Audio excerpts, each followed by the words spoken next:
যারা প্রথমবার কলকাতায় আসছেন ঠাকুর দেখতে কিংবা বুঝতে পারছেন না কোথা থেকে শুরু করবে আর কোন কোন প্যান্ডেলই বা দর্শন করবেন, তাদের জন্য রইল আমাদের পক্ষ থেকে কলকাতা মেট্রোর সম্পূর্ণ রুট ম্যাপ এবং প্রত্যেকটি মেট্রোর কাছাকাছি বড় বড় পুজোর হদিশ। শুরু করব কলকাতা মেট্রোর সবচেয়ে পুরনো লাইন অর্থাৎ ব্লু লাইনের দমদম মেট্রো স্টেশন থেকে। দমদম থেকে মেট্রো ধরে নেমে পড়ুন বেলগাছিয়া। সবার আগে দর্শন করুন শ্রীভূমি। দুপুরের দিকে এখানে ভিড় কম থাকে, সেই সময়টা আপনাদের জন্য শ্রেয় হতে পারে। তারপর একে একে দেখে নিন টালা প্রত্যয়, বেলগাছিয়া সাধারণ, টালা বারোয়ারি, দমদম পার্ক তরুণ সংঘ, দমদম পার্ক ভারত চক্র। বাড়ি থেকে অনেকটা পথ অতিক্রম করে এসেছেন কিংবা হাঁটাও অনেক কম হলো না, এবার কিছু খেয়ে নেওয়ার পালা। শরীরকে এখন বেশি কষ্ট দেবেন না, যাত্রা সবে শুরু হয়েছে। এনার্জি বাঁচিয়ে রেখে আবারও উঠে পড়ুন মেট্রোতে, নেমে পড়ুন পরবর্তী স্টেশন শ্যামবাজার। শ্যামবাজারে নেমে যে সমস্ত পুজোগুলি আপনি দর্শন করবেন তার মধ্যেই প্রথম হলো হাতিবাগান, নবীন পল্লী, নর্থ ত্রিধারা, নলিল সরকার স্ট্রিট, শিকদার বাগান। এই পুজোগুলি দেখা হয়ে গেলে এবার মেট্রো চাপার দরকার নেই, কিছুক্ষণ হেঁটে পৌঁছে যান শোভাবাজার। সেখানে দেখে নিন শোভাবাজার রাজবাড়ি, কাশী বোস লেন, কুমারটুলি সর্বজনীন, আহিরিটোলা সর্বজনীন, তারপর বেনিয়াটোলা সর্বজনীন দেখে আবারও উঠে পড়ুন শোভাবাজার মেট্রোতে, নেমে পড়ুন গিরিশ পার্ক মেট্রো স্টেশনে। চালতা বাগান দুর্গাপুজো এবং সিমলা ব্যায়াম সমিতি দেখে আবারও উঠে পড়ুন মেট্রোতে। পরবর্তী গন্তব্য এমজি রোড, প্ল্যাটফর্ম ডান দিকে। এখানে নেমেই আগে দেখে নিন চোর বাগান সর্বজনীন, তারপর একটু হেঁটে পৌঁছে যান Mohammad Ali park, college square, Sealdah railway athletic club.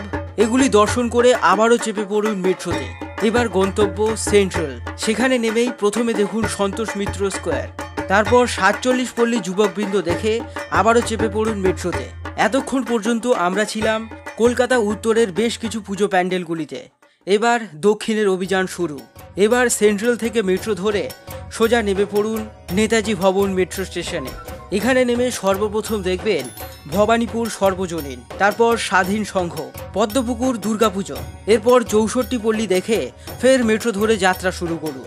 এরপর নামবেন যতীন দাস পার্ক, সেখানে রয়েছে ফুলবাগান সর্বজনীন, হাজরা পার্ক, তারপরই হেঁটে পৌঁছে যান ম্যাডক স্কোয়ারে।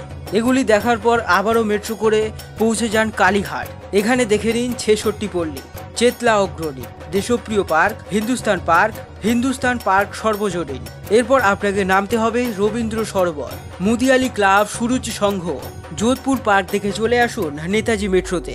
বিবেকানন্দ পার্ক, হরিদেবপুর 41 পল্লী, উন্নয়নী সংঘ দেখে ফের উঠে পড়ুন মেট্রোতে। এরপর পৌঁছতে হবে মাস্টারদা সূর্য সেন মেট্রো স্টেশনে। এখানে দেখে নিন নাকতলা উদয়ন সংঘ এবং আদি নাকতলা সর্বজনীন। এরপরে মেট্রোতে করে পৌঁছে যান কবি নজরুল। এখানে সুভাষপল্লী সর্বজনীন এবং খিদিরপুর যুবগোষ্ঠী দেখে চলে আসুন শেষ মেট্রো স্টেশন শহীদ ক্ষুদিরাম। নেমে দেখে পড়ুন বৈষ্ণবঘাটা পাটুলি এবং উপনগরী সর্বজনীন। উত্তর থেকে দক্ষিণ আমাদের সমস্ত ঠাকুর দেখা শেষ। এবার নিশ্চয়ই ক্লান্ত, বেশি করে জল খাবেন। এত হাঁটাহাঁটির ফলে একদিনে শরীর কিন্তু ডিহাইড্রেটেড হয়ে যেতে পারে। প্রয়োজনীয় ওষুধ সবসময় পকেটে রাখবেন, ফোন এবং মানিব্যাগ সাবধানে রাখবেন। সুস্থ থাকুন এবং জমিয়ে পুজো উপভোগ করুন। সকলকে জানাই শারদীয়ার প্রীতি শুভেচ্ছা ও ভালোবাসা।